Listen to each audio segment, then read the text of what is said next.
ฮัลโหลสบายดีหมดสุขุสุขคนมันทำมาอยู่กับคำใส404 Channel นะทุกคนเนาะมันนี้ทำมาอยู่กันในเกมกาลินาฟรีไฟเนาะทุกคนเนาะมันนี้นี่เทคนิคดีๆจริงจะมาบอกทุกคนเนาะมันนี้ก็มาอยู่กันในโหมดแบบดูโอนะทุกคนเนาะแบบคูลว่าซั่นซะแบบแบบคูลนะทุกคนเนาะแต่ว่ามื้อนี้สิมาแบกแรงหมู่เนาะหมู่เขาตายไปแล้ว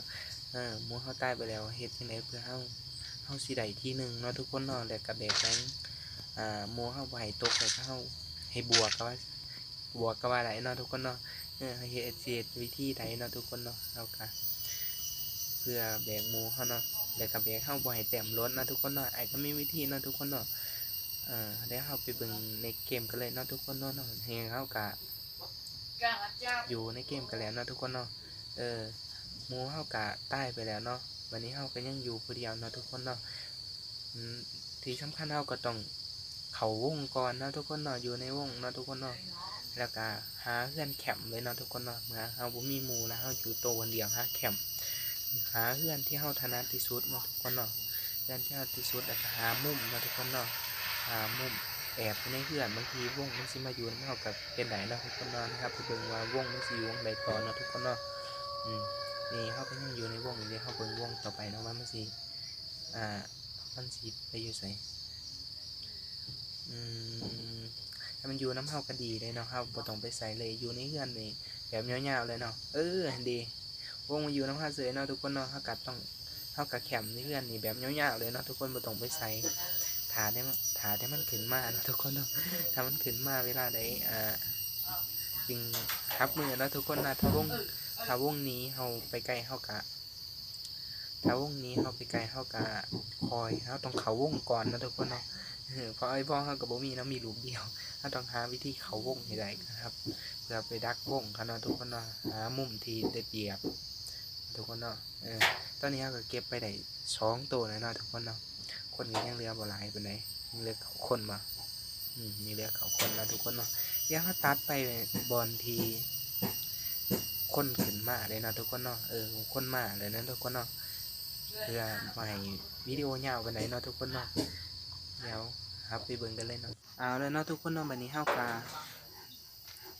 รู้สึกว่ามีคนอยู่ทางรุมเนาะกำลังสิขึ้นมาซัดเนาะทุกคนเนาะเอามาเบิ่งมุมนี้ว่าสิเอาเขาลงได้หรือบ่เนาะทุกคนเนาะสำหรับห้องพยาบาลเนาะทุกคนเนาะหรือห้องหมอเนาะแนะนำเลยมุมนี้นะครับโอ้มาแล้วโอ้โหนี่มานี่ก็หัวแตกเนาะทุกคนเนาะหัวแตกไปเลยเห็นบ่ทุกคนมุมนี้ได้เนาะเพราะว่าเขาส่วนหลายก็สิแล่นมาตามตามโล่งๆตามนี้เลยนะทุกคนเนาะตามทางนี้เลยเนาะเข้ากระดักยิ่งได้ง่ายนะทุกคนถ้าเขาแล่นออกไปนอกระเบียงเขาก็ออกไปทางตู้เปิดประตูนั่นเขาก็สิแล่นมาทางนี้เลยเนาะทุกคนเนาะสามารถยิงได้เขาก็เก็บไปได้3ตัวแล้วเนาะทุกคนเนาะเขาก็แคมป์อยู่นี่มาโดนพอสมควรแต่บ่มีผู้ใดมาแต่ดี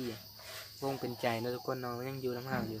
แล้วเขาก็อยู่ยาวๆเลยเนาะทุกคนบ่ฮู้ว่าสิได้ที่1หรือบ่นี่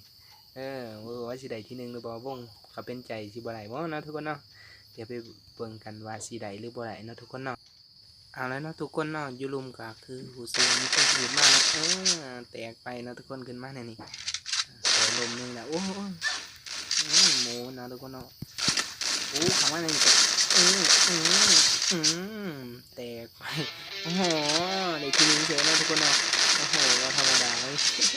ตำโซบหนึ่งเลยนะทุกคนเนาะขึ้นมาทุกคนเนาะไอ้ที่หนึ่งเฉยนะทุกคนเนาะถึงเขาโตพอดีแต่ถ้าเขามีวิธีในการทำมือเขาก็ชนะได้นะทุกคนเนาะก็ได้ที่1นะทุกคนเนาะมีโหมดแรงเนาะไดมอนด์3นะทุกคนเนาะเอาตอนทุกคนเนาะสำหรับคลิปนี้ก็จบเมื่อเท่านี้เนาะสำหรับผู้ใด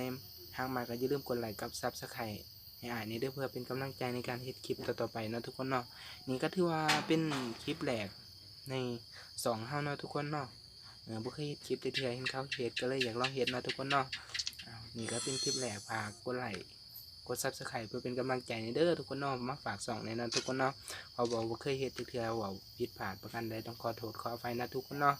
จังไดก็ฝากในเด้อทุกคนเด้อพอกันใหม่ในคลิปหน้าแล้วที่นี่ก็ต้องขอตัวลาไปก่อนนะทุกคนเนาะพอกันใหม่ บ๊ายบาย